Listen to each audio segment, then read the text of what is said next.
Pendant le génocide, quand ils ont tué mes parents, j'étais restée longtemps dehors, dans des chambres cachées.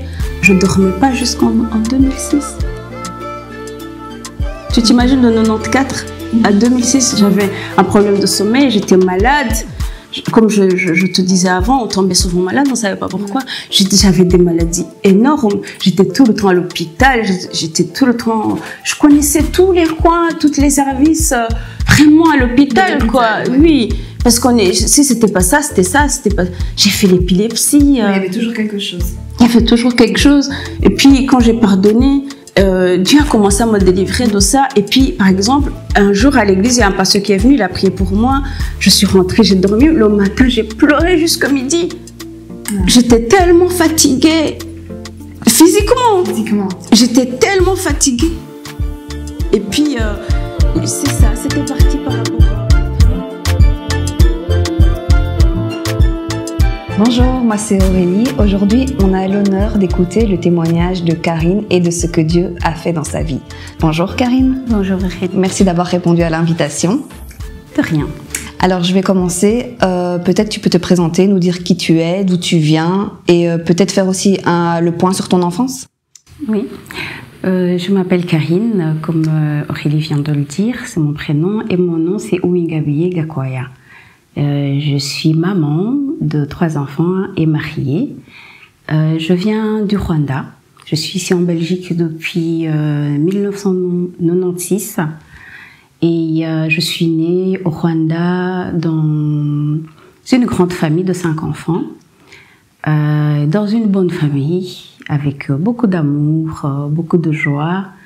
Et mon histoire, au fait, c'est que aussi comme vous le savez, comme beaucoup de personnes le savent, le Rwanda a vécu une catastrophe en 1994, le génocide qui a été fait contre les Tutsis. Et c'est pendant ce génocide au fait que j'ai perdu ma famille. On était une famille de 5 enfants et on est resté, moi et ma petite sœur, 2 enfants seulement. Et on a dû venir en Belgique juste après le génocide en 1996. Et en bref, en fait, je pense que c'est là que mon enfance s'est terminée, si j'ose dire. Voilà. Et du coup, c'est principalement la raison pour laquelle tu as quitté l'Afrique pour venir en Europe? Oui, je pense que si j'avais pas perdu mes parents dans ces conditions-là, j'allais pas venir en Belgique, j'allais pas me retrouver dans ce pays, non. Non. Et lorsque tu es venue ici, tu ne connaissais pas le Seigneur? Non. Et quelle était ta vie justement sans le Seigneur? Ok, déjà, le fait qu'on venait de perdre nos parents dans ce genre de catastrophe, si j'ose dire, c'était pas une mort comme on connaît, normale. C'était une situation qui était très difficile. Et en plus, moi, j'ai assisté à beaucoup de choses, à des mauvaises choses, vraiment. J'ai assisté à la mort de plusieurs personnes. J'ai pas vu mes parents mourir, mais j'étais là. J'étais là, comme si je les avais vus mourir, je pense que je serais morte aussi. C'est parce que j'étais cachée. Mais c'est pas moi qui s'est cachée, c'est vraiment Dieu qui m'a cachée, parce que là où j'étais, c'était à côté de là où ils étaient. Mais moi... Tu penses que Dieu t'a quand même préservé de ça, de cette vision de... Je suis sûre et certaine. Sûre et certaine, parce que mon histoire pendant le génocide, c'est vraiment... chaque fois que j'étais quelque part, je quittais cet endroit pour aller juste à côté, et les gens avec qui j'étais, ils se faisaient tuer. C'est vraiment, je suis convaincue que vraiment Dieu a fait ça. Et c'était une grâce, mais en même temps, pour moi, pendant longtemps, ça ne l'a pas été. Je regrettais de ne pas être morte avec les autres. Et j'avais cette pression vraiment dans mon cœur. Pourquoi moi? Pourquoi tu m'as pas laissé partir avec les autres? Alors que je me cachais et que je savais ce que je faisais. Mais c'est l'instinct humain de se cacher aussi, de partir. Mais après, je regrettais pourquoi chaque fois je le faisais, ou bien pourquoi je quittais quelque part que les gens ils mouraient. Au départ, on était cachés, on était 22 personnes. On est sortis de là, on n'était que 3 filles. Avec les voisins, en fait, notre famille et la famille des voisins, on n'était que 3 personnes. Et parmi les 3 personnes qui sont sorties de là, je suis la seule qui n'a pas été touchée physiquement. Les 2 autres, même, ils sont allés jusqu'à se faire tuer, mais par la grâce de Dieu, elles sont encore là aussi. Mais j'ai beaucoup culpabilisé par rapport à ça, du fait que je suis encore là. Et j'ai dû marcher avec ça. Et en plus, comme c'est une tragédie qui est arrivée quand même à une grande population, c'est comme si tu n'as pas le droit d'avoir mal, parce que tu vois les autres qui ont, oui, qui ont plus grave que toi. Oui, il y en a d'autres qui sont même pas restés avec. Moi, j'ai ma sœur, j'ai ma petite sœur. Au moins, on est deux. J'ai pas de séquelles physiques. Donc, tu as envie de vivre ta douleur, de faire face à ta douleur, mais en même temps, tu ne peux pas le faire parce que c'est une catastrophe pour plusieurs personnes. Et tu dois garder ça pour toi et avancer avec ça. Mais je te promets, c'était pas facile. Il est arrivé même des moments que vraiment tu espérais mourir toi aussi par un accident ou par autre chose. Et c'est d'autant plus parce que tu n'avais pas le Seigneur, donc c'était survivre. C'était pas vivre, c'était survivre. Et quand on est arrivé ici en Belgique, en plus on devait faire face maintenant à autre chose. T'as tout ce que je viens de raconter comme bagage vraiment émotionnel, et maintenant tu dois rajouter encore un autre déchirement de quitter ton pays natal et de quitter ta population, le reste de ta famille, tes tantes.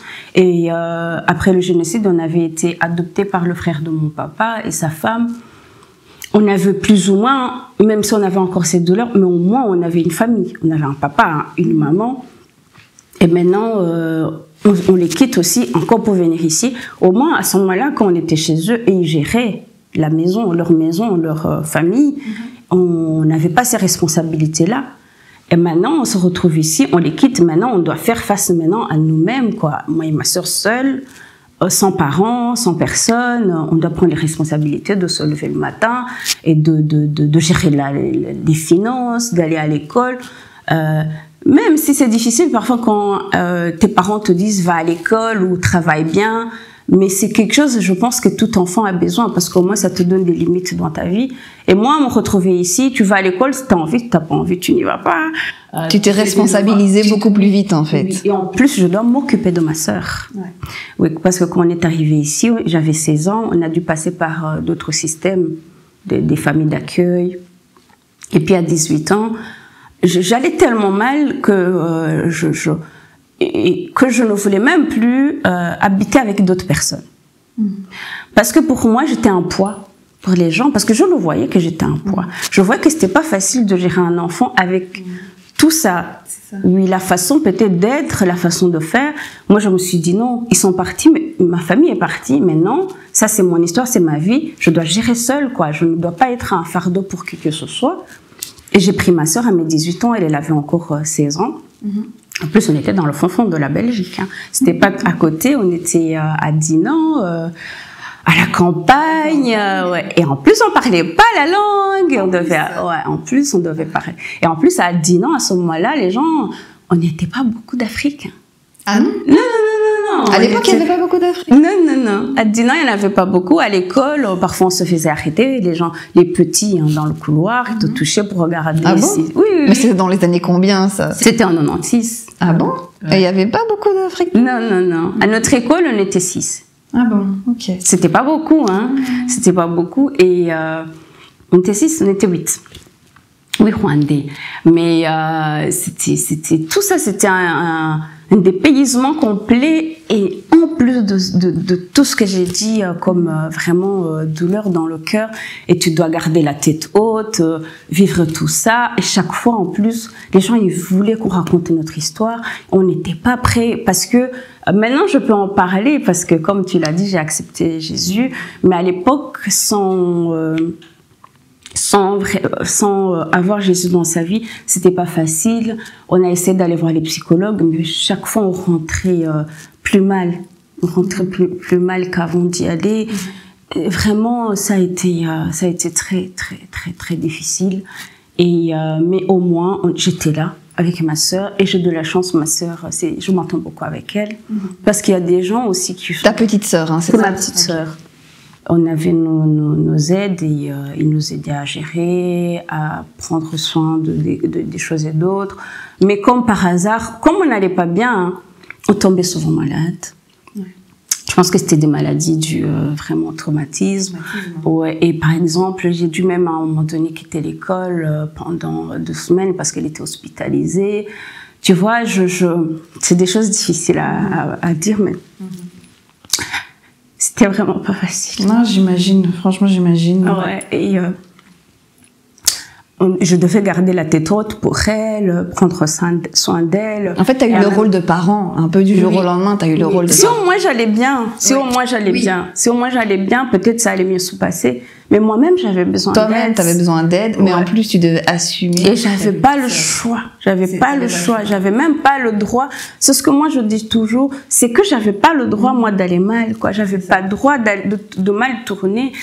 Ce que j'ai oublié de dire, c'est que je viens d'une famille vraiment respectable, quoi. C'est des gens qui étaient bien, qui étaient droits. Et tout ce que je faisais, parfois, quand c'était difficile, je me disais, mais rappelle-toi, t'es la fille de tel.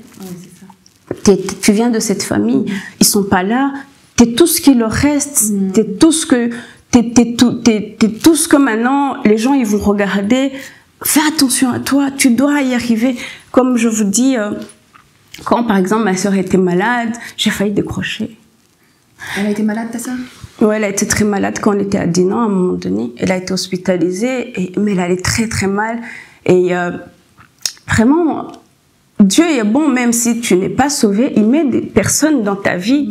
Ouais, même si tu es dans ces moments-là de ténèbres, vraiment, on a rencontré des gens. Par exemple, le directeur de l'école, là où on allait, il a fait compris qu'on avait besoin... Il ne gérait pas comme on gère les enfants normaux, quoi. Par exemple, quand ma sœur était malade, je lui dis, ma sœur est malade, mais il était là à nous demander comment ça va. Il savait que je venais pas à l'école, mais il me disait, fais un mot, moi je vais défendre. Parce qu'il savait que j'allais pas avoir un certificat parfois, parce que parfois je devais me rendre à Bruxelles pour des problèmes, des questions administratives par rapport à l'hospitalisation de ma sœur. Mais Dieu a mis des bonnes personnes. Il a mis vraiment des personnes vraiment qu'il fallait à des moments spécifiques. Mais je rends gloire à Dieu parce que même son malade, il était avec nous. Aujourd'hui, ma sœur est pasteur. Ah, amen. Oui. Mais j'ai continué à étudier. J'ai fini avec pas beaucoup de pourcentage par rapport au point que j'avais d'habitude dans mes années d'avant de scolarité. Ouais. Mais par exemple, les gens, ils pouvaient se permettre de me dire, ah, mais comment tu as pu avoir ces points? Et tout ça, c'est des choses qui se rajoutaient. Il faut dire, on a le traumatisme du génocide, mais on a aussi le traumatisme de ce que les gens disaient sur nous. Parce que, par exemple, on pouvait se comporter des façons, on pouvait parler de certaines façons. Eux, pour eux, on était des enfants normaux, on devait faire des choses comme ça, mais nous, on n'était pas normaux, quoi. Et voilà, ils nous ont pas aménagé le monde de nous. Eux n'avaient pas la même vie, donc c'est difficile toujours de se mettre à la place d'autres personnes qui vivent des tragédies. Donc, et surtout quand on est enfant, des fois, on est ingrat. Donc, entre enfants, on est ingrat. Adolescent, oui, en plus. Adolescent. C'est déjà, entre enfants, on est ingrat, mais adolescent, c'est pire. Et donc, je voulais rebondir là-dessus. Donc, tu dis que tu ne connaissais pas le Seigneur en venant en Europe. Et donc, quelles sont les choses dans le monde que tu affectionnais? Oui, comme je viens de le dire, par rapport au fait que je venais de cette famille-là, j'ai toujours fait attention. Mais quand même, pour tenir le coup, il y avait l'alcool. L'alcool, c'est ça? Oui, et les sorties. Et surtout, les amis. Et toujours, on attire les mêmes amis, au fait. Ça, j'allais dire les bons ou les mauvais amis? Non, si tu as mal, tu attires ces amis-là qui vont mal. Et puis, il faut dire que quand tu as... J'ai compris ça par après, dans le Seigneur, quand tu as un appel quelconque, parce qu'aujourd'hui, quand je suis évangéliste, et mon don vraiment que Dieu m'a donné, c'est s'occuper des autres. Du coup, dans le monde, je devais m'occuper des autres. Comme on avait un appartement et qu'on était jeunes et que les autres, peut-être, ils n'avaient pas d'appartement, tout le monde se retrouvait chez nous. D'accord. Et il faut dire... C'était la fête, quoi. Ouais, et les Rwandais, on boit. On boit beaucoup, mais le problème, c'est que nous, on buvait. Pas parce qu'on était de cette communauté-là, mais on buvait parce qu'on avait mal. Oui, c'est ça. Pour oublier. Mais le problème, c'est que tu te réveilles, les problèmes sont encore là. C'est ça. Cette douleur intérieure est encore là. Ce vide est encore là. Ce manque de... Quand on buvait parfois, on pouvait se mettre ensemble avec ma sœur, nos amis, nos cousines ou quoi, et se mettre à pleurer. Ah ouais, d'accord. Ah ouais. C'est même pas que... Parce que je suppose que quand vous buviez, c'était pour être ivre. C'était pas... C'était le but. Oui, voilà, c'était le but, c'était l'ivresse. Le but. Mais c'est même pas que c'était une ivresse qui vous rend joyeux ou que vous oubliez tous vos problèmes. C'est... Non, parfois on oublie. Pendant quelques heures, on oubliait. Mais après, il y a toujours la mélancolie de l'ivresse qui revenait. Ouais. On se disait qu'on s'aime, on s'embrassait. Et puis après, tu dis, mais tu sais, même si ta maman n'est pas là, moi je t'aime. Et puis quand tu dis, ah ouais, ma maman n'est pas là, et puis on se mettait à pleurer tous ensemble. Et puis on avait aussi des périodes que même l'alcool ne tenait pas. Mais je rends gloire à Dieu, je n'ai jamais touché la cigarette. Je n'ai jamais fumé quoi que ce soit. Et c'était partout autour de moi. Mais comme j'ai dit, parce que j'étais cette fille de quelqu'un, je regarde, je dis ça, je ne veux pas toucher. Ce que je disais tantôt, même dans cette situation-là, Dieu est avec toi. Dieu est avec toi. Moi, je me dis maintenant, Dieu a permis que je passe par là, que je vois tout ça pour sa gloire aujourd'hui. Parce qu'il ne m'a pas laissé aller très loin. J'ai toujours pu contrôler, vraiment avoir un contrôle sur moi-même, que je me respecte, que je reste dans quand même des conditions que je ne me perds pas. Mais j'allais pas jusque vraiment dans les fossés, quoi. Non, je restais vraiment fidèle à mon éducation que j'ai reçue de mes parents et puis des autres parents qui se sont occupés de nous après.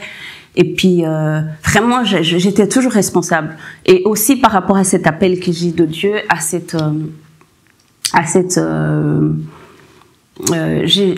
don que j'ai de s'occuper des autres, et je devais garder aussi la tête haute pour que les filles ne tombent pas dans leurs talons. Oui, pour que je puisse les maquiller quand on était trop bourré, que les traits restent droits. Du coup, je suis restée quand même assez sérieuse dans tout ça. Mais chaque fois quand je me réveillais le matin, c'était la catastrophe. Et puis il y a des périodes que même l'alcool ne tenait pas. Par exemple, pendant le mois d'avril, c'est ce mois-ci qu'on a perdu nos parents, le 10 avril. Et par exemple, ma sœur, elle ne parle pas beaucoup comme moi. D'accord. Elle a vécu donc cette situation, cette période différemment de moi. On se mettait ensemble pour boire, mais elle a un autre caractère. Du coup, ça me faisait très mal aussi de voir comment de ne pas... Je voyais ma sœur qui allait mal. Je savais que j'étais responsable. C'était comme si pour moi, j'étais son sauveur, quoi. Je devais faire quelque chose. Et je n'y arrivais pas. Je n'y arrivais pas. Et quand elle allait très mal, elle me faisait mal. Parce que elle me faisait mal comment? Elle pouvait s'enfermer chez elle pendant une semaine, elle me parle pas, je l'appelle, elle répond pas. Ouais, jusqu'à ce que moi je puisse croire peut-être qu'elle est morte, j'appelle la police. Ou bien quand elle m'attendait dans sa porte que j'allais la casser, elle me disait je suis là, dégage, j'ai pas envie de te parler. Et je devais gérer ça aussi. Alors que c'était un enfant à la maison de cette famille parfaite, là on est né, très sage, qui parle pas, qui écoute, qui est très poli et tout. Ah oui, ça change une personne. Hein. Ouais, et moi aussi qui est brisée. Elle veut m'aider, je veux l'aider, on peut pas s'entraider. On est toutes les deux brisées et voilà. Et on est beaucoup sortis. On était connus. Donc vous êtes beaucoup sortis. Mais au final, même si je me doute de ta réponse, vous n'étiez pas réellement heureuse. Heureuse. Même dans ces états d'euphorie, hein, je parle pas de manière générale, mais dans ces états d'euphorie, d'ivresse, de fête, etc., vous n'étiez pas au fond réellement heureuse, même de participer à ce moment. Pas du tout. On n'était pas heureuse du tout, comme... Parfois même, tu pouvais boire, être dans cette folie, mais à un moment donné, il y a une petite pensée comme ça qui passe dans ta tête. Quand tu vas te coucher, tu dis, Seigneur, tu vois, parce que ça j'ai oublié de mentionner, je viens d'une famille catholique très, très pratiquante. Quand même, on connaissait Dieu. De notre façon, mais on connaissait Dieu. On priait. Et parfois, on rentrait à la maison bourré, Et puis, tu te dis, mais là, aujourd'hui, Seigneur, je compte sur toi que je ne me réveille pas. Ah oui. Parce que tu vois, quand même, j'ai abusé. Hein. Tu regardes tout ce que j'ai bu. Parce que parfois, on faisait des mélanges. C'est aujourd'hui qu'on en parle. Mais c'était des mélanges pour nous tuer. Oui, c'est ça. C'était vraiment des mélanges. Avant, tu as posé une question qu'on buvait pour se bourrer. Quand on devait boire, quand on devait commencer de boire, on le faisait la plupart du temps les vendredis. Parce que c'était le week-end qu'on allait à l'école. On prenait d'abord l'alcool qui marche, quoi, pour chaque personne. Chaque personne avait sa boisson, oui. Mais on le faisait. Et puis, à un moment donné, tu commences à mélanger des choses. Mais vraiment, je peux même pas parler de ces mélanges qu'on faisait. Mais quand tu allais te coucher après la boîte de nuit, bourrée, morte, là, tu dis, Seigneur, regarde, j'ai bu ça. Arrange-toi que ça me tue, quoi. Oui, mais d'un côté, tu pensais, arrange-toi que ça me tue, mais même si tu n'avais pas accepté le Seigneur, tu avais quand même cette connaissance de Dieu, donc tu te disais pas, oui, si je pars comme ça, si tu reprends ma vie dans cet état-là, où je vais aller? Mais en fait, quelqu'un qui connaît pas le Seigneur, moi je vois même ça aujourd'hui, hein, qui connaît pas le Seigneur, qui n'insulte personne, qui ne tue pas, qui ne ment pas, pour toi, tu te dis pas que tu vas aller en enfer quand tu vas mourir. D'accord. Tu vois? Mais comme je te dis, je disais que tu me tues. Je ne pouvais pas me suicider parce que ça, quand même, je savais que la parole de Dieu, si tu te suicides, tu vas en enfer direct. Alors, on essayait de rester droit, de ne pas faire du mal à qui que ce soit, mais si lui peut s'arranger pour nous tuer dans cette vie-là, c'est pas grave. C'est pas grave. Je vais aller au ciel. Parce que dans notre état d'esprit de ce moment-là, le plus important, c'est qu'on devait se respecter. Et respecter les autres. Mais parfois, quand je vois des choses que je faisais, par exemple, les gens qui vivaient chez moi, on pouvait se retrouver à 15 personnes dans mon appartement. Ce que je faisais, je cautionnais beaucoup de mauvaises choses. Ouais. De la part des autres. De la part des autres. J'ai des gens, par exemple, des sans-papiers qui ont fui la police, qui devaient se cacher. Moi, je le prenais chez moi. Ah oui. Quelque chose que je ne peux pas faire aujourd'hui, que je comprends très bien. Ou bien, si tu t'es disputé avec tes parents, que tu n'as nulle part où fuguer, il y a qu'à aller chez toi. Tu vois? Oui, j'étais le point vraiment je pouvais faire des bonnes choses, hein, des bonnes œuvres. Par exemple, s'il y a quelqu'un qui n'a pas d'argent ou quoi, il venait chez moi parce que moi, mon frigo était toujours rempli. Ouais, ma sœur, elle me disait, à un moment donné, elle me disait, mais je suis sûre que tu voles parce qu'on reçoit les mêmes aides. Ouais. Mais comment tu fais pour nourrir autant de personnes? Et comment tu faisais? Je sais pas. Franchement, aujourd'hui, je peux pas te dire comment je faisais. Mais y a pas, en 2011, j'étais au Rwanda. J'entends quelqu'un qui court derrière moi. Il dit, Karine, je me retourne, mais cette personne, je la connais pas. C'est un garçon, un jeune garçon, presque de mon âge. Je dis, comment tu vas? Et t'es ici? Oui, je suis là. Elle m'a dit, mais je voulais te remercier parce que j'ai vécu chez toi 2 mois. Ah bon? Mais tellement il y avait... Non, tellement il y avait des... Parfois même, tu pouvais habiter chez moi sans savoir que vraiment tu habites là. Parce que tu viens, on boit un coup, on se couche tous là. Quand on est bourré, tu sais pas si la personne est là parce qu'il habite là. Ou bien il se couche là parce qu'il est bourré. Ah d'accord, ok. Tu vois le genre de maison. C'était devenu un squat ou quoi chez toi? C'était un squat. Ah. Mais c'était propre. Hein. Ah, mais c'était très droit. Oh, non, pour te dire, mon propriétaire habitait dans le même immeuble que moi. Mais on était... Et t'as jamais eu de plainte de ton propriétaire? J'ai habité dans le même appartement 20 ans. Eh ben. Ouais. On faisait quand même... Il faut dire, hein, les jeunes Rwandais quand même sont polis. Vraiment, on essayait... On n'était pas que des Rwandais. Hein, mais les gens avec qui les gens qu'on fréquentait à ce moment-là, c'était des gens bien. Même si on était comme ça, hein. Mais c'était pas des gens qui veulent foutre le bordel. C'est ça, c'était pas des meurtriers. Non, c'était pas. C'est des enfants juste qui étaient perdus comme nous. Parce qu'à un moment donné, ok, il y a eu cette catégorie de jeunes qui sont venus comme nous, qui étaient orphelins, et puis il y en avait d'autres qui venaient avec leurs parents, et puis il y en avait d'autres qui laissaient les parents au pays, qui venaient. On était vraiment on était dans plusieurs situations différentes, mais c'était des enfants quand même vraiment, ouais. D'accord. Mais tu vois, comme je cautionnais ce genre de choses, comme tu dis, si j'étais morte à ce moment-là, je sais pas où je serais allée, quoi. Oui, je sais Mais pas. bon, par la grâce de Dieu, tu es là, donc. Oui. Mais justement, à quel moment s'est fait cette rencontre avec le Seigneur? À quel moment Jésus est venu te chercher? D'accord. Entre-temps, je suis tombée enceinte. D'accord. À quel âge? À 22 ans. À 22 ans. Oui. Je suis tombée enceinte et j'ai accouché à 23. D'accord. Oui, et à ce moment-là, quand je suis tombée enceinte, c'était pendant cette période que je racontais que je voulais mourir. Je n'en pouvais plus. Je voyais vraiment qu'avec ma force, avec toute la volonté du monde, je n'y arrivais pas. Je n'y arrivais pas et c'était trop dur. Et puis, me voir dans cet état de faiblesse et vraiment d'impuissance, je dirais, c'était difficile. Et puis, je ne savais pas ce que je pouvais faire pour aller mieux. Du coup, je suis tombée enceinte et j'ai senti comme une renaissance. C'était voulu ou c'était... Non. C'était un accident, mais pour moi, c'était une surprise de la part de Dieu. Parce que ça m'a sauvé la vie.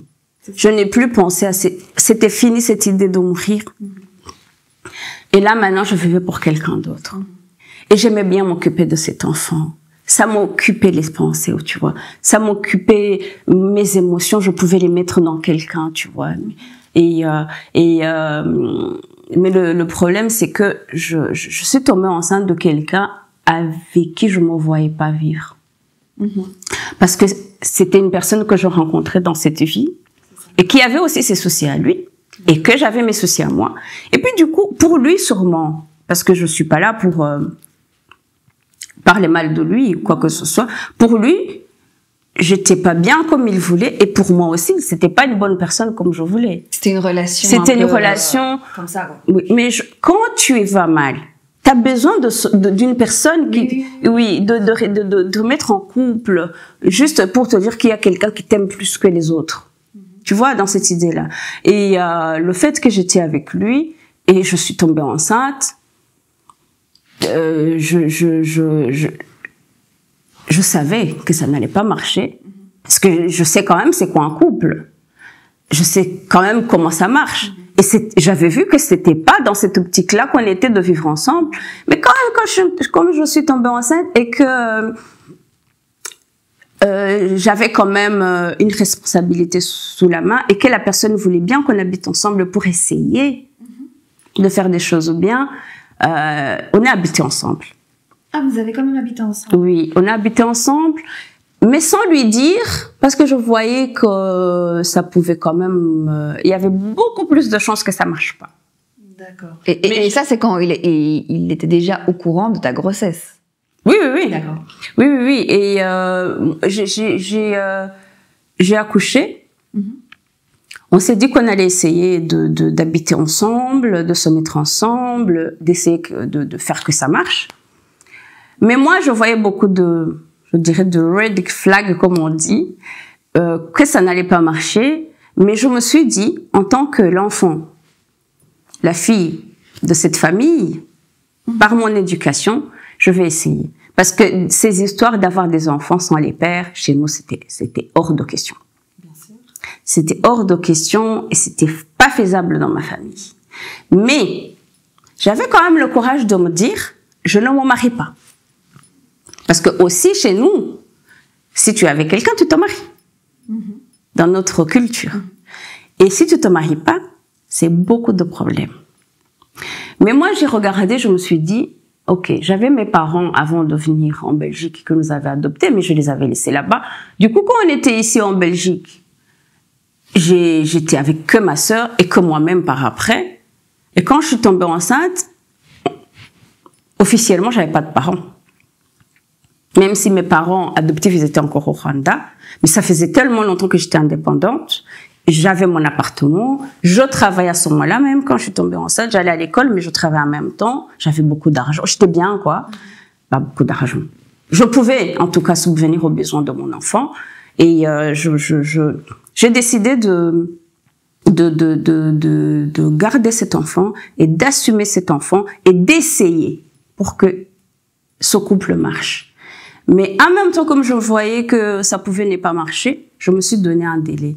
Parce que je me suis dit, si je reste là-dedans sans m'être donné un délai, ça peut devenir à vie. Et j'avais déjà vu des gens qui tombaient enceintes, qui se mettaient avec les pères de leurs enfants et qui étaient dans des couples vraiment pas bien, quoi, dans la souffrance. Et moi, il y avait une pensée toujours dans ma tête qui revenait, qui me disait que je devais chercher mon bonheur. Que si j'étais restée sur cette terre, après tout ce que j'ai vécu, parce que ce que j'ai oublié de dire, quand j'étais enfant, quand j'avais 9 mois, on m'avait raconté que il y avait eu des enfants qui étaient morts à l'hôpital et que j'étais dans cet hôpital-là, ils avaient des symptômes les mêmes et c'était par rapport à du lait pour bébé qui était périmé et les enfants l'avaient pris, ils étaient morts et moi j'avais bu ce lait-là. On m'a déclarée morte. Ah, on t'a déclarée morte. On m'a déclarée morte.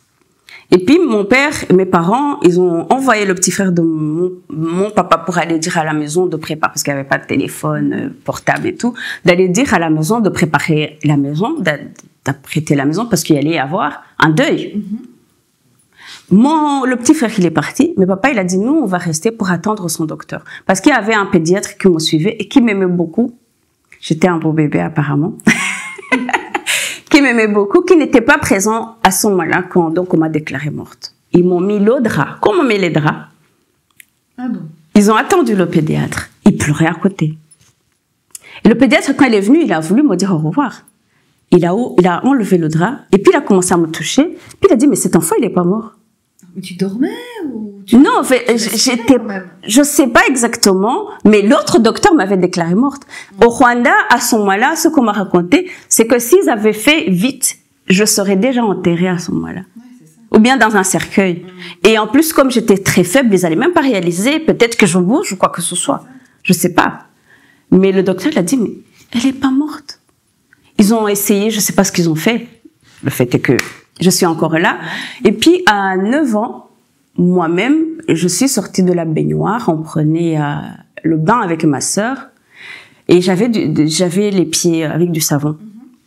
J'ai glissé, je me suis tapé la poitrine sur la baignoire et moi je me suis vue partir. Ah ouais. Oui, et je suis allée me coucher sur le lit de mes parents parce qu'on se lavait à ce moment-là dans la douche de mes parents. Je suis allée me coucher, ma sœur tranquille, comme je te dis, elle était calme, très sage. Pour elle, elle était fâchée de voir comment je suis tombée. Ah, encore celle-là qui fait des bêtises. Elle est sortie de sa douche, elle s'est habillée. Et à ce moment-là, je respirais pas. Elle est partie s'asseoir dehors avec les autres, avec mes tantes. Et puis, on lui a dit, où est ta sœur? Elle a dit, elle était en train de faire encore ses bêtises, elle est tombée, elle est partie dormir dans la chambre des parents. Eux, ils ont pensé directement, parce qu'ils savent que la baignoire, quoi, ils sont venus tous en courant. Et quand ils m'ont touchée, je respirais pas, ils ont commencé à faire le massage. Puis, ouais, bah attends. Ils m'ont versé de l'eau froide sur le visage. Et puis j'ai commencé à respirer. Mais moi, je me rappelle de cette histoire. Tu t'en rappelles? Oui. Et quand j'ai vu tout ce qui s'est passé pendant le génocide, après le génocide, j'ai dit, moi, je vais vivre longtemps. Et je vais être heureuse. Vraiment, c'était comment dire, c'était le but de ma vie. Même si j'étais dans cette vie-là, je voulais vivre heureuse. Et je voyais que dans ce couple, j'étais pas heureuse. J'ai dit non, je me marie pas parce que si je me marie, parce que moi, le divorce, il est hors de question que je divorce. Aujourd'hui, je suis mariée, mais je dis à mon mari, t'es un kamikaze. Moi, je suis la bombe. Si j'explose, t'exploses, quoi. C'est à vie, jusqu'à la mort, quoi. Parce que le divorce, vraiment, je ne veux pas de divorce. Et du coup, j'ai dit non. Comme si je me marie, je serai obligée de divorcer. Ou bien je serai obligée de rester là parce que je suis contre le divorce. Et là, je serai malheureuse toute ma vie. J'ai refusé de me marier, mais j'ai essayé pendant 5 ans. Et là, je devais gérer cet enfant et je devais gérer ce couple qui n'allait pas. Et je devais gérer cette personne qui n'allait pas bien et moi-même. Et tout ce qu'il y a autour. Tu sais comment c'est difficile un enfant. Et puis à un moment donné, je me disais, mais comme je suis malheureuse, même si mon enfant il a l'air bien, qu'est-ce que je suis en train de lui donner? Je peux pas lui donner ce que je n'ai pas. Je me bats pour le bonheur, j'ai pas de bonheur. Je suis en train de donner quoi à mon enfant? Et à un moment donné, je pense que j'allais même si je ne buvais plus comme avant. Moi, c'était fini les sorties. Même ça t'avait calmé, ça t'avait calmé. Ouais. Ce n'était plus un squat parce que mon enfant devait avoir son cadre familial. Ils avaient cherché un autre endroit où aller se réunir. Ils m'insultaient comme pas possible. Ils m'appelaient quand ils étaient bourrés. Et alors, maintenant on dort où? Ah, on a faim. Comme je leur faisais à manger toujours. Ah, tu les faisais encore venir chez toi, même pour leur faire manger? Oui, à manger quand même. Je faisais toujours. Pour les personnes vraiment qui en avaient besoin, ils pouvaient toujours venir manger. Mais en plus, c'était le bébé de tout le monde. Quand je suis allée accoucher, tout le monde était dehors. Parce qu'on était jeunes, c'était la première fois qu'ils voyaient un enfant. Et quand on arrivait à l'hôpital, on disait, mais c'est qui le père? Parce qu'on était en groupe. Vous voyez, en plus, vraiment, ces gens, je les aime beaucoup parce qu'on a marché ensemble dans une période vraiment qu'on avait besoin de ces gens. Vraiment, merci les amis. Il y en a que tu vois. Oui, la plupart je les vois encore. Parce que vraiment, c'était une grande amitié. Mais gloire à Dieu, il y en a même beaucoup qui ont été sauvés. Et tout ça, c'était sans connaître le Seigneur, là, parce sans connaître le Seigneur. Tout ce que tu nous racontes là, je suis en train de raconter comment je rencontrais le Seigneur. Et du coup, quand mon enfant grandissait, je voyais que j'étais pas heureuse. Je voyais que oui, j'avais ce contrôle-là de paraître bien, mais je ne buvais plus. Quand tu bois plus, t'as tout le temps de réfléchir sur toi. Parce que t'es toujours sobre. C'est pas bien la sobriété. Ah, c'est dur, le décalage entre l'ivresse et la sobriété, c'est dur. Oui, dur. parce que là, t'es obligé de penser à toi-même, de voir que ça va pas. Ouais. Et en plus de voir que t'es impuissante. Que tu peux tout faire. Tout faire. Parfois, comme je travaillais beaucoup. Vraiment, gloire à Dieu qui m'a donné vraiment les possibilités à ce moment-là de pouvoir subvenir aux besoins de mon enfant et de pouvoir voyager. Parfois, j'aimais bien sortir, par exemple, de la Belgique ou de sortir parce que je me disais que ça allait aller, mais ça n'allait pas. Et puis, à un moment donné, j'avais vu déjà les gens qui allaient prier, j'avais été invitée de temps en temps. Il y avait un garçon à un moment donné qui m'aimait bien et qui m'avait invitée à l'église, mais il n'osait pas me dire qu'il m'aimait bien parce que j'étais une païenne. Et lui priait. Donc, il m'a invité dans l'espoir que voilà, quand j'arrive là-bas, le Seigneur me touche et que je sois sauvée. Mais c'était un agapé. Ils avaient fait à manger. Et moi, je suis allée là-bas. Tu vois comment les chrétiens, ils font à manger. Il y a une table remplie. Moi, j'aime beaucoup la viande. Il y avait beaucoup de viande. J'ai mangé ma viande et la personne m'a ramenée à la maison. Après, il m'a rappelé, tu veux revenir à l'église? J'ai dit, ils ont préparé. Il a dit non. J'ai dit non, je viens pas. Ouais. Il m'a invité 2-3 fois, après il a abandonné, il a dit c'est là, le Seigneur va jamais la toucher. Je dois aller chercher parmi les sœurs dans l'église. Mais chaque fois quand même, quand j'étais là, même pour les viandes, il y avait une émotion comme ça qui me touchait. Mais j'étais catholique. Ah ouais, je venais de cette famille. Et ça, c'était des fous. Oui, parce qu'on n'est pas habitué. Non, les chrétiens, là, ceux qui racontent, la façon de prier, qui crient, qui font quoi. Et pour moi, c'était des malades. Qui chantent, ils dansent. Ils chantent fort. Non. Il y a trop de bruit. Non, c'était pas pour moi, tout ça. Et surtout leur façon de prier. Non. C'était pas pour moi. C'était des gens, en fait, désespérés, quoi. Et t'étais dur, hein. Moi, je suis Saoul.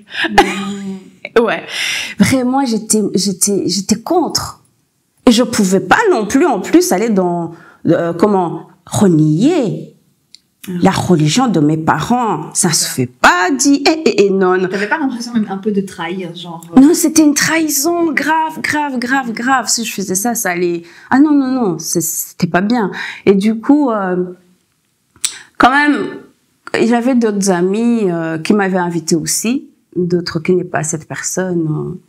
Et j'étais allée aussi. Et à chaque fois que j'allais là-bas, il y a quelque chose quand même qui me touchait. Mais non, je faisais semblant que non. C'est pas pour moi. Et puis un jour, je travaillais quelque part avec une amie tout près de la gare du Midi. Il y avait une église qui était tout près. Et cette église avait un programme le jeudi qui disait que c'était le jeudi miracle.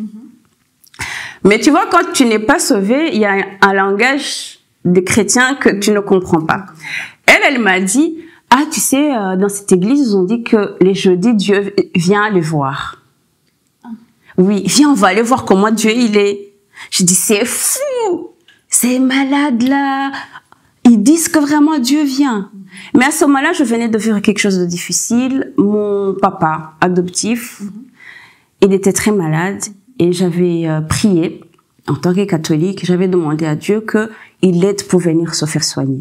Et que s'il le fait, j'allais faire quelque chose en retour pour lui faire plaisir. À Dieu. Parce que les catholiques, ils ont ce genre de prière. T'as fait un deal avec Dieu, quoi. Ouais, j'ai fait un deal avec Dieu.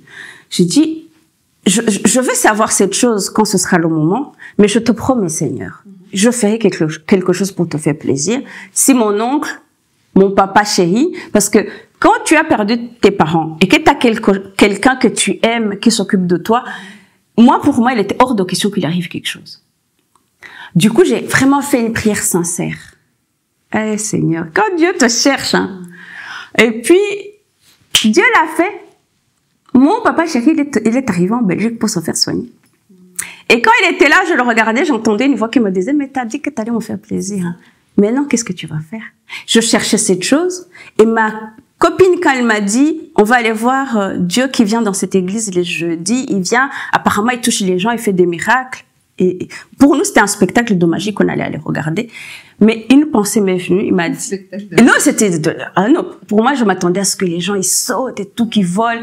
Et puis, ma copine, quand elle m'a dit ça, je lui ai dit, mais tu sais, j'avais promis à Dieu de faire quelque chose de spécial. J'ai senti que c'était cette chose-là que je devais faire. Je veux aller rendre visite au fou de Dieu. En Kinyarwanda, on dit Abasazi. Vraiment, c'est pas bien. Mais j'ai dit, je vais aller rendre visite au fou de Dieu. Les gens qui sont perdus. C'était pour leur rendre service. Et je suis allée jeudi dans cette église. Donc, je suis allée avec une fille qui n'était pas sauvée. Et elle non plus n'est... Okay. Ah non, elle n'était pas sauvée. Comme je te dis, elle m'a parlé comme elle avait les mêmes idées que moi, quoi, arrêter sur ces genres d'églises, hein. Même malgré qu'elle avait les mêmes idées, c'est quand même elle qui t'a dit, bon, viens, on y va. Oui, parce que comme moi, elle avait déjà été une fois, et puis elle avait une copine qui priait là-bas, qui lui avait parlé de ce jeudi miracle. Elle m'a dit, mais c'est des malades. Et puis, j'ai dit, si je vais appeler le papa de la petite, s'il accepte d'aller la prendre à l'école et de s'occuper d'elle, s'il me donne vraiment la possibilité d'y aller dans cette église, c'est que vraiment ce sera la chose que Dieu voulait. D'accord. Que je lui fasse pour lui faire plaisir. J'ai appelé, il m'a dit oui, il n'y a pas de problème, je vais la prendre. Alors que parfois, il voulait même pas. Ce jour-là, il a accepté comme si rien n'était. Et moi, je suis allée avec mon ami. On a dit, ah, on se met pas devant. On va se cacher derrière. Ah non, on va se cacher derrière. On s'est assis là. Et puis quand ils ont commencé à prêcher, t'as commencé à pleurer. Oh, il est là, mon gars. J'ai dit, mais si c'était pas elle qui m'avait invitée, que c'était quelqu'un de cette église, parce que je connaissais quand même beaucoup de gens dans cette église, hein, les communautés rwandaises, on n'est pas quand même énorme.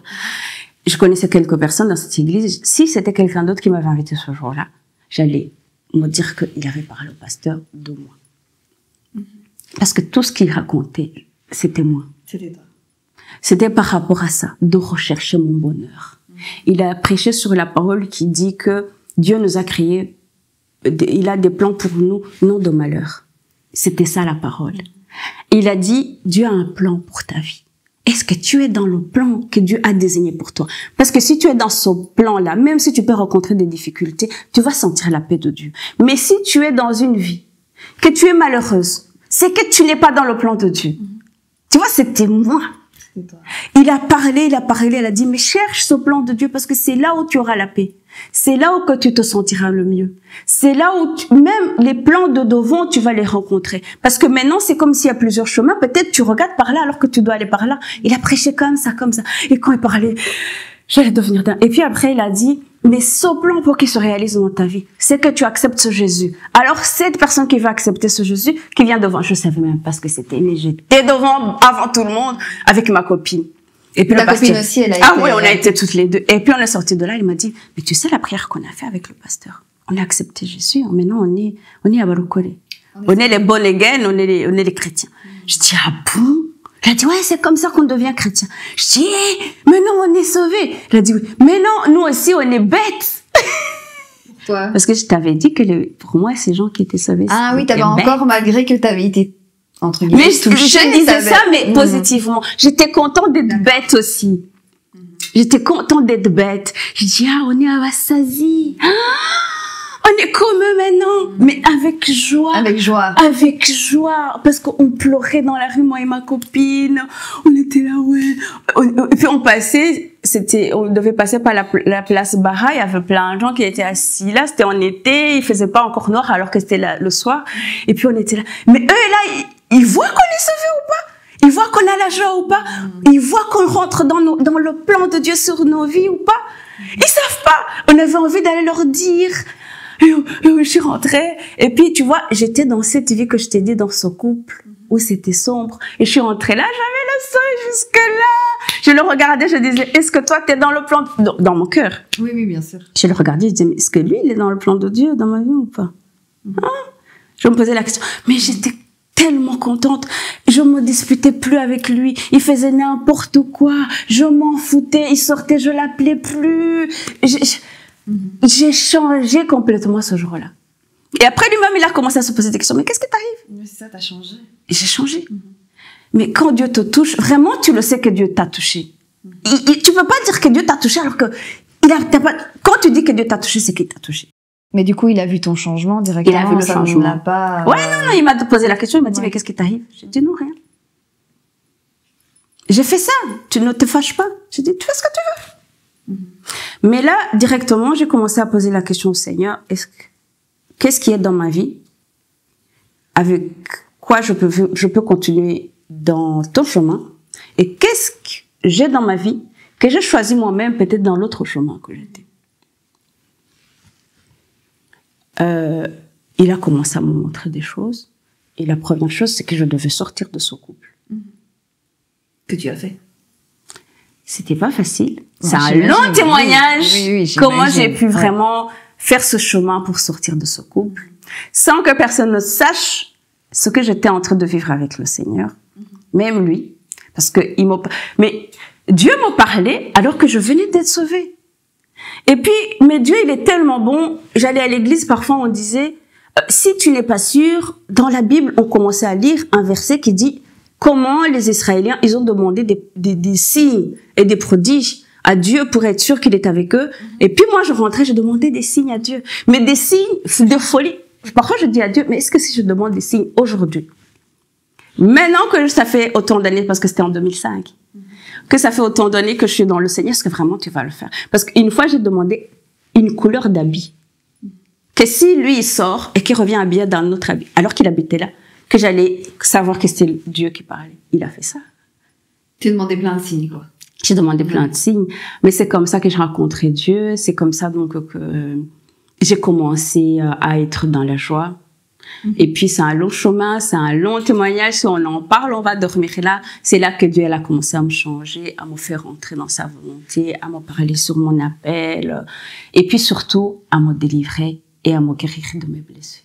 Et quand tu parles justement de délivrance, qu'est-ce que tu as pu identifier que Dieu t'a délivré? C'est beaucoup de choses. Mais là, ce que j'ai envie de parler tout de suite, c'est pardonner. Mais pardon. T'avais un manque de pardon avant? Mais les gens, ils avaient tué ma famille. J'avais la haine. Oui, bien sûr, dans ce cas-là, mais je veux dire, même dans les choses quotidiennes. Mais c'est surtout ça. C'est dur de vivre tous les jours en pensant à ses parents. Parce que ce que peut-être j'ai pas dit pour que tu comprennes, c'est que des gens avec qui on vivait. C'était ces gens-là qui ont tué ma famille. C'était des amis. Ah non, c'est pas des gens qui sont venus de nulle part, hein, c'était nos amis. Et puis voir ces enfants avec qui t'as grandi, et du jour au lendemain, qui prennent des fusils et des machettes, qui viennent m'acheter ta famille. Ah oui. Et tu les connais, et puis tu vois leur famille. Moi, par exemple, j'ai une famille, mes parents, ils étaient parrains de leurs enfants. Et c'est le fils qui a tué ma maman et ma petite sœur, qui avait 7 ans. Et cette famille vivait encore au Rwanda, mais la personne qui l'a fait, donc le fils, il n'était pas encore là. Il était parti, il avait fui le Rwanda. Mais moi, quand je voyais cette famille, je les martais. Je leur faisais vivre des moments difficiles, alors que c'est pas eux. Eux, c'était des amis de mes parents. Mais Dieu, quand il a commencé à me délivrer, et j'ai dormi, et je me suis retrouvée dans le corps de cette maman. De cette maman. Elle a perdu sa meilleure amie. Elle a perdu cette famille qui était toujours là pour elle. Et puis, je sentais son cœur qui disait, mais je peux même pas m'occuper des enfants de mon ami. Mais les enfants de mon ami m'en veulent pour quelque chose que j'ai pas fait, parce qu'il faut dire, cet enfant qui est devenu une Hirahamwe, ces gens qui ont tué des gens au Rwanda, et on a grandi avec lui, on l'a vu mal tourner avec nos propres yeux. Mais comment on pouvait faire payer à sa famille ce que lui il a fait? On a vu comment, à un moment donné, par exemple, je me rappelle d'une histoire, il avait volé, et sa maman, elle avait attaché des choses pour lui brûler la main. Il a essayé vraiment d'essayer de lui donner vraiment une éducation, mais lui, je sais pas ce qu'il est arrivé, c'était pas une bonne personne, mais pendant le génocide, il est devenu une Hirahamwe, il a tué des gens, et quand Dieu m'a dit de pardonner, il m'a dit, tu dois pardonner parce que tu marches toujours avec eux dans ta vie, quoi. Ouais. Tu dois pardonner, c'est pour te rendre service à toi-même, c'est pas pour eux, quoi. Oui, et quand j'ai pardonné, après j'ai dû faire un voyage au Rwanda pour aller montrer à cette mère que je l'ai pardonné. Parce qu'avant, quand j'allais là-bas, toujours quand j'allais au Rwanda, mais j'allais là-bas pour mal lui parler, mais elle se laissait faire. Elle subissait aussi. Mais quand je suis allée, elle m'a donné à boire, j'ai bu alors qu'avant je pouvais pas boire ce qu'elle m'a donné. Et en plus, elle a fait dans la rue de là où on habitait, tout le monde nous connaissait. Déjà nous voir toutes les deux, cette maman et moi, tout le monde avait arrêté tout ce qu'ils avaient à faire, ils étaient là à nous regarder. Et puis quand ils ont vu qu'il m'a donné à boire, j'étais avec mes tantes, ils étaient là à me faire mais tu fais quoi? Mais j'ai bu, et puis je l'ai pris dans mes bras, elle a pleuré, quoi, parce que d'habitude elle voyait que j'étais pas cette personne. Et quand j'ai commencé à pardonner, pendant le génocide, quand ils ont tué mes parents, j'étais restée longtemps dehors, dans des champs, on me cachait. Je dormais pas jusqu'en 2006. Tu t'imagines de 94 à 2006, j'avais un problème de sommeil, j'étais malade. Comme je te disais avant, on tombait souvent malade, on savait pas pourquoi. J'avais des maladies énormes. J'étais tout le temps à l'hôpital. J'étais tout le temps. Je connaissais tous les coins, tous les services, vraiment à l'hôpital, quoi. Oui, parce si c'était pas ça, c'était ça, c'était pas. J'ai fait l'épilepsie. Il y avait toujours quelque chose. Il y avait toujours quelque chose. Et puis quand j'ai pardonné, Dieu a commencé à me délivrer de ça. Et puis, par exemple, un jour à l'église, il y a un pasteur qui est venu, il a prié pour moi. Je suis rentrée, j'ai dormi. Le matin, j'ai pleuré jusqu'à midi. J'étais tellement fatiguée. Physiquement. J'étais tellement fatiguée.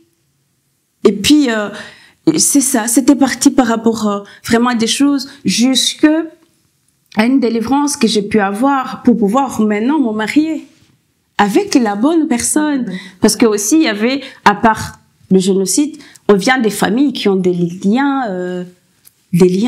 énormes. Mais une fois que tu es dans le Seigneur, moi, j'ai comme l'impression qu'on est dans le Seigneur, c'est comme des syllabus, au fait. Il remonte quelque chose, un sujet, vous traitez le sujet, tu dois étudier, et si tu te comportes bien, il termine avec toi, il passe à autre chose, quoi. Et puis, c'est de jour au jour. Même aujourd'hui, on a encore des choses, quoi, à apprendre de lui. Ouais, mais la chose la plus importante que Dieu a commencé à faire de ma vie, c'est vraiment le pardon, oui, et me donner un sommeil. Et un sommeil. Okay. Et est-ce que ton entourage t'a reconnu quand tu es passée de la vie entre guillemets mondaine à la vie avec le Seigneur? Oui. Les parents, ils étaient soulagés, évidemment. Les parents, ils étaient soulagés. Tout ce qui est, je dis mes parents, je dis donc, j'ai encore ma maman adoptive, mais mon oncle, par cette maladie, il est mort. Ah, il est mort, ok. Ouais. Mais j'avais demandé à Dieu qu'il vienne ici se faire soigner, il est venu se faire soigner, mais il est mort 1 an après. Et je lui avais parlé de Jésus. Parce que quand je venais de commencer à prier, je parlais de Jésus aux oiseaux, à tout le monde. À tout le monde. À tous ceux qui veulent bien l'entendre. Non, même ceux qui veulent pas. Mais ceux qui veulent pas aussi. Ma sœur, elle voulait pas entendre parler de Dieu. Ah non, elle voulait pas. Elle aussi, elle me prenait pour une folle. Ouais. Mais je lui ai parlé de Dieu. Elle aussi, elle est devenue sauvée. Ouais. Elle est devenue pasteur, c'est ça que tu m'as dit? Aujourd'hui, oui, elle est pasteur. Et par exemple, quand je parlais de Jésus, comme tu me demandais s'il me reconnaissait, quand je parlais de Jésus à mon oncle, tout le monde était là à me regarder, mais comment elle ose parler de ça avec tonton? Mais je m'en foutais parce que je lui dis, pour moi, dans mon cœur, je disais, mais il est très malade. On est en train de lui dire qu'il peut mourir. Je dois lui parler de Jésus. Je dois lui parler. Et tu lui as parlé de Jésus? Je lui ai parlé de Jésus. Ouais. Et les gens, il y en a même qui sont venus jusque chez moi pour me demander. J'ai un beau-frère et j'ai un autre ami, le frère du papa de ma fille. Ce sont les deux personnes qui ont pris leur voiture de chez eux pour venir jusque chez moi. S'asseoir, me dire, mais Karine, tu sais, on t'aime. On sait que, voilà, t'as le traumatisme du génocide. On savait pas que c'était à ce point, en fait. Si pour eux, j'étais sauvée, c'était parce que j'étais vraiment finie. J'étais folle. On m'a dit, mais si tu allais aussi mal, pourquoi t'es pas venu nous voir? On aurait pu t'aider. Arrête ça. Reviens. Sors de cette folie. Parce que là, ils vont te laver le cerveau. Ah non, tu vois. Tu es dans une secte, c'est ça? Ah, exactement, exactement. Mais je leur disais, si vraiment vous m'aimez comme vous me le dites, maintenant soyez contents pour moi parce que c'est la première fois que je me sens bien. Ils me disaient, ouais, c'est vrai. Les deux, ils sont sauvés aujourd'hui. Il y a mon beau-frère, le tonton de ma fille, il est mort il y a quelques années, mais lui aussi, il était devenu sauvé. Et maintenant, mon beau-frère, le mari de ma cousine, il est devenu sauvé. Et récemment, il a fait son baptême et sa femme, elle m'a dit, non, je dois te raconter quelque chose. La personne qui est venue se moquer de toi quand tu es devenu sauvé, il va aller se faire baptiser. Mais moi, je le comprends. Franchement, même aujourd'hui, quand les gens me prennent, même ceux qui vont regarder cette émission, je sais, il y en a beaucoup qui ne comprennent toujours pas pourquoi je suis dedans, mais c'est comme ça. En fait, tant qu'on n'est pas dedans, on peut pas comprendre. Non, je sais que quand même les gens, ils sont heureux pour moi, surtout même ceux qui ne sont pas dedans ou qui ne croient pas à ce genre de choses. Vraiment, ils voient le changement et puis ils voient que je suis dans mon appel et que je suis dans un bon foyer avec mon mari et mes enfants. C'est le principal. C'est le principal. Donc, ils voient quand même la main de Dieu. Ouais, la main de Dieu. La main de Dieu. J'ai juste une courte et dernière question. Est-ce que Dieu t'a guidé à revenir en Afrique après tout ça? Oui. Au fait, dans tout ça, dans les plans de Dieu, quand j'ai continué à prier, la suite du fait que d'abord je devais sortir de ce foyer, la suite a été que je devais partir au Rwanda. Ah oui, revenir. Ouais, retourner au Rwanda. Et mais Dieu, il est tellement, il est plus puissant que nous. Il est plus intelligent que nous. Il te dit de partir quelque part. Il te dit même pas pourquoi tu pars. Il te dit juste j'ai besoin de toi là-bas. Vas-y. J'ai refusé de partir pendant 2 ans. Ouais. 2 années vraiment à lutter. Parce que je disais, déjà il me disait tu dois rentrer. Je disais mais le Rwanda c'est pas mon pays, c'est pas chez moi. Moi je suis belge. Je rentre chez... tu étais belge maintenant? Non, je suis devenue belge vraiment après peu de temps. À l'époque, je sais pas si maintenant c'est la même chose, mais c'était facile au fait. Quand on est arrivé, on a eu le statut de réfugié et c'était juste 3 ans après, peut-être que, si je me rappelle bien, qu'on pouvait avoir la nationalité.